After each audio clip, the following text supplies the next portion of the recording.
A gente está de volta aqui com o Ponto com News e nesta manhã a gente vai falar sobre política.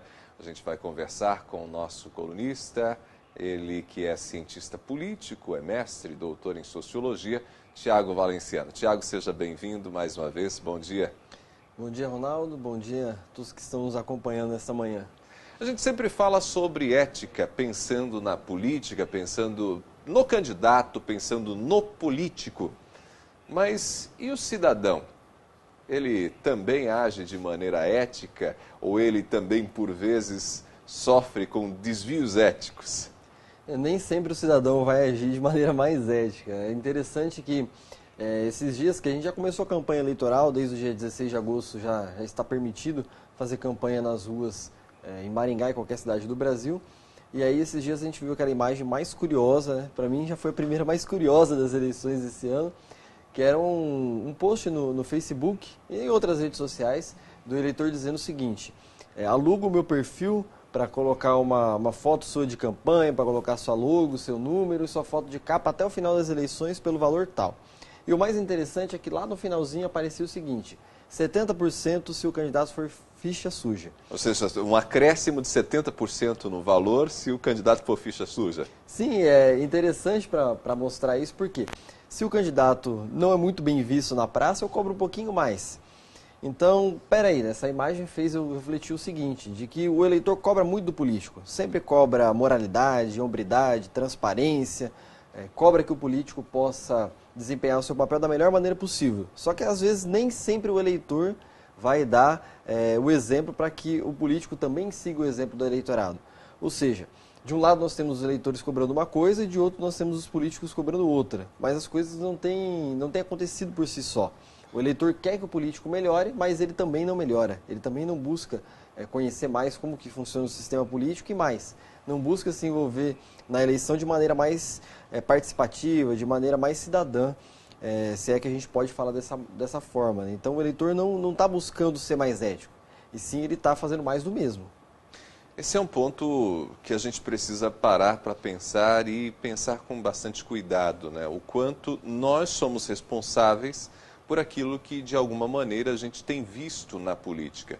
E quando a gente fala em ética, essa é uma questão muito séria, porque a gente cobra, de fato, que os nossos representantes sejam éticos, ou a gente pelo menos gostaria, mas até que ponto nós somos éticos? Essa brincadeira no Facebook, embora ela tenha uma carga de humor, né, porque quem coloca esse tipo de post não significa necessariamente que vá vender esse espaço no seu perfil para divulgar os candidatos, mas ele aponta essa dubiedade, né, essa ambiguidade do caráter ético do eleitor brasileiro. Eu cobro que o político seja ético, mas eu flexibilizo muitas vezes algumas ações éticas se está, quem sabe, em jogo os meus interesses. E passa por uma outra situação, né, Ronaldo? Passa pela situação também de que nós ouvimos falar muito sobre corrupção no Brasil nos últimos anos, talvez mais do que na história toda política do país. Esses dias saiu uma pesquisa do Ibope falando justamente que a corrupção passou a ser a maior preocupação do brasileiro, mais do que segurança, do que saúde, do que educação, que são temas que sempre ficam na vanguarda da política do país. E aí o eleitor cobra muito e aí sempre surgiam aqueles memes na internet, né, dizendo o seguinte: olha, você cobra que a corrupção acaba no país, mas você estaciona na vaga proibida. Você cobra que a corrupção termine no país, mas você pratica um ato que é passível de corrupção. Ou seja, as coisas acabam não casando por si só. E um outro detalhe interessante é que, por mais que o eleitor esteja brincando, nós vemos sim que as pessoas acabam fazendo a política de acordo com o seu próprio interesse. Para resolver uma situação específica, para tapar o buraco da sua rua, para cortar a árvore que está te atrapalhando, a população só vai acionar o Estado quando realmente precisa. E não tem esse caráter mais participativo, de conhecer como funciona uma prefeitura municipal, de conhecer como funciona uma Câmara de Vereadores. E o mais interessante, o eleitor acaba cobrando isso dos políticos na época eleitoral, sem mesmo saber como que funciona esse tipo de situação dentro do sistema político do Brasil. A busca por favores dentro da política é uma prática muito comum, né, por parte do eleitorado. E numa campanha como essa, que é uma campanha dentro do município, e que elege os representantes que estão mais próximos do cidadão, que é o vereador e o prefeito, o pedido de favor é muito rotineiro, né? A gente sempre ouvia falar do pedido por dentadura. Hoje talvez o pedido por dentadura não seja o mais comum, mas tem aquele eleitor que troca o adesivo no carro por tanque de combustível, o eleitor que troca o apoio por algum tipo de benefício, ou mesmo a expectativa de conseguir um cargo comissionado dentro da prefeitura após a eleição.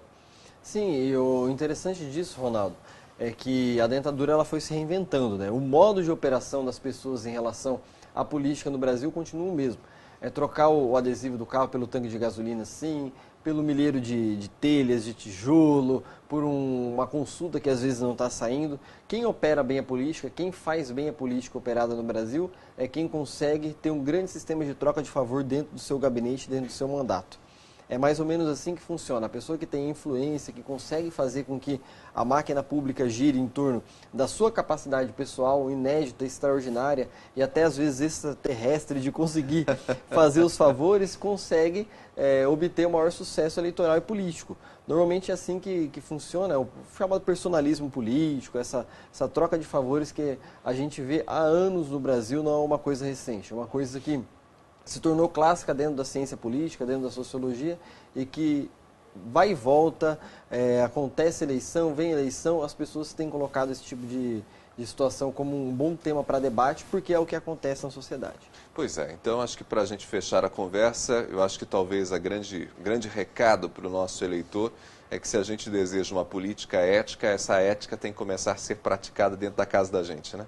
Sim, dentro da casa da gente, o nosso dia a dia é a melhor maneira de mostrar como que nós temos agido politicamente e temos tentado sim mudar a política de fato pelas pequenas ações que vão trazer grandes consequências dentro do país. Tiago, mais uma vez obrigado por ter vindo aqui conversado com a gente para chamar a atenção para um aspecto que de fato é fundamental. Se a gente deseja a ética, a gente precisa ser ético. Não adianta a gente cobrar ética do nosso político e esquecer de ter um agir ético, inclusive na nossa relação com a política, né? Ah, sim, com certeza. Obrigado, Ronaldo, e obrigado a todos que nos acompanharam novamente.